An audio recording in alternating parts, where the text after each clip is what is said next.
Imagine you're on an 8-day work trip, someplace far away you've never been before, and it goes fine, but it's time to come home and your flight gets delayed. Some kind of technical problem, safety issues. Kind of sucks, right? But then it's delay after delay.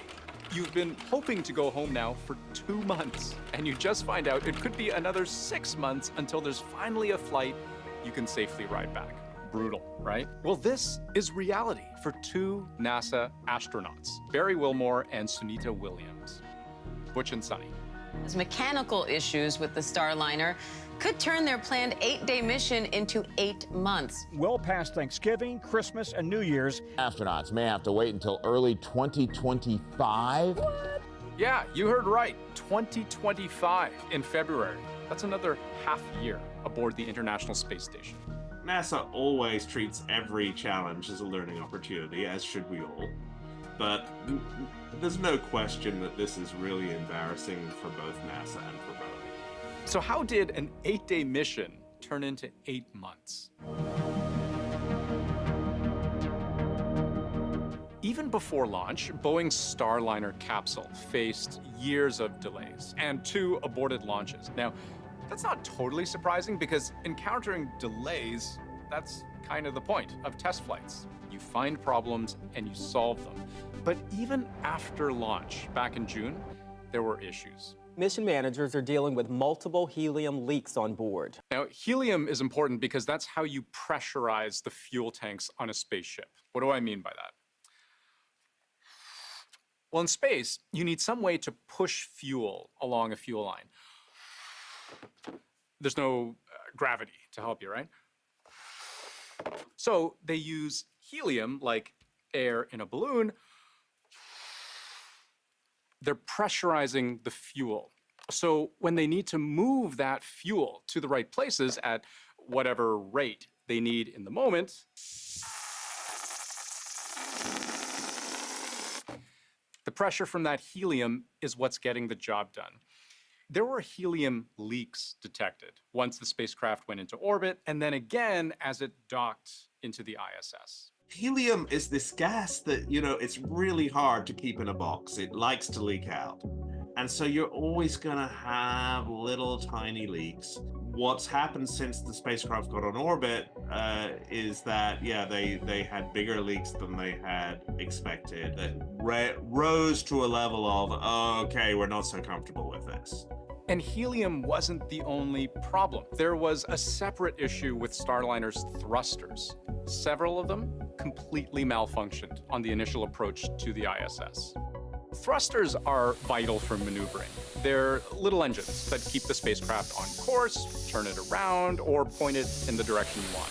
Now, the Starliner actually has more thrusters than it needs to steer, 28 in total. So they can afford to lose a few, but 5 of them shut down during docking, and 1 they weren't even able to restart.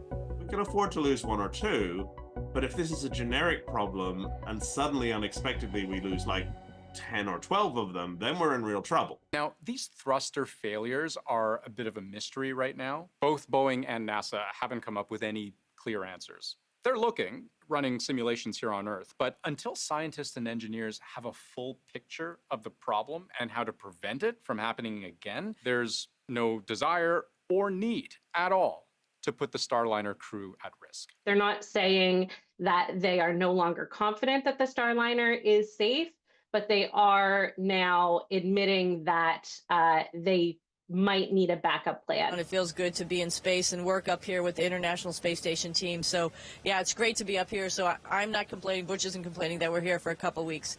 So by this point, we've already gone from an 8-day mission to a more than 60-day mission. But that backup plan NASA's hashing out, that's how we end up tacking on another 6 months.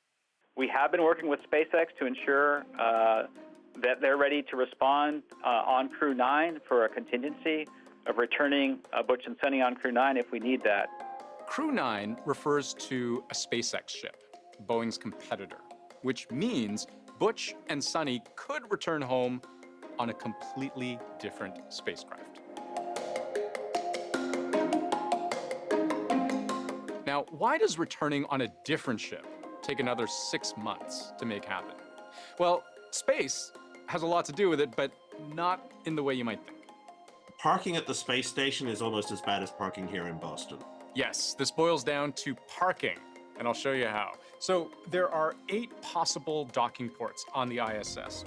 4 of these are designed for Russian ships, and 4 are for the Americans. Now, the US and Russian docking ports are fundamentally different, which means US spaceships can't easily connect to those other docking ports. It's not impossible, but the experts we spoke to said it would require too many modifications. So these 4 are out. But if we look at the 4 spots on the American side, 2 of them are designed for older cargo ships delivering supplies and science. And no, Butch and Sunny can't just hitch a ride back on an empty cargo ship, I asked, because the one currently docked burns up on re-entry. That leaves only 2 docks for spacecraft with crews, and they're both full. So there's the SpaceX capsule docked here, the Crew 8, which isn't scheduled to actually leave until the fall. And even if they were leaving sooner, they only have room on board for the crew that they came up with, right? Like, you can't just add 2 extra people. There may not be room, and it throws things like weight and balance out of whack. And the other dock, as we know, is connected to Boeing's Starliner. That's the capsule Butch and Sunny used to get to the ISS in the first place, but that NASA and Boeing aren't 100% sure is totally safe to fly. But let's say they manage to free up one of those docks, right? Either the Crew 8 leaves as planned this fall, or they figure out how to reprogram the Starliner to leave autonomously without any humans on board. So great, you might say. A new SpaceX capsule, the Crew 9, can come up this fall, pick up Butch and Sunny, and we're good. Well, except even if this SpaceX capsule takes that spot in September or October, which is the earliest experts estimate it'll arrive, it's not a taxi service, right? They're not coming all the way up just to pick up 2 astronauts and then leave straight away. That SpaceX vehicle is going to be carrying astronauts who have a planned mission. They have 6 months worth of stuff to do on the International Space Station. And again, it is really energy intensive to send people to the ISS and bring them back. So basically, we can't change the bus schedule just because Butch and Sunny might need a ride home. So that's the plan. Crew 9 will have to go up light. They'll have to leave 2 seats empty for Butch and Sunny to join on the return trip, which is a bummer for the 2 astronauts who were planning to go up. They'll have to sit out. But that's how 8 days turns into 8 months. There is one other way this could end, but the experts we spoke to dismissed it pretty quickly.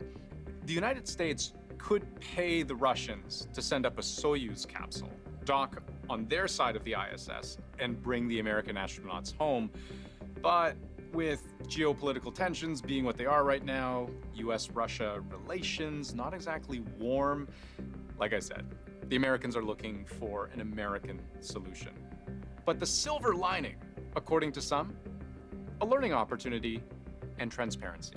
We're seeing the messy process of engineers arguing in real time, and I'd rather see that than a more corporate kind of, oh, well, yeah, everything's fine, nothing to see here. Failure is not an option. That's why we are staying here now. So we're going to get the data that we need to help inform our decisions so we make the right decisions. So, as embarrassing as this all has been, better safe than sorry.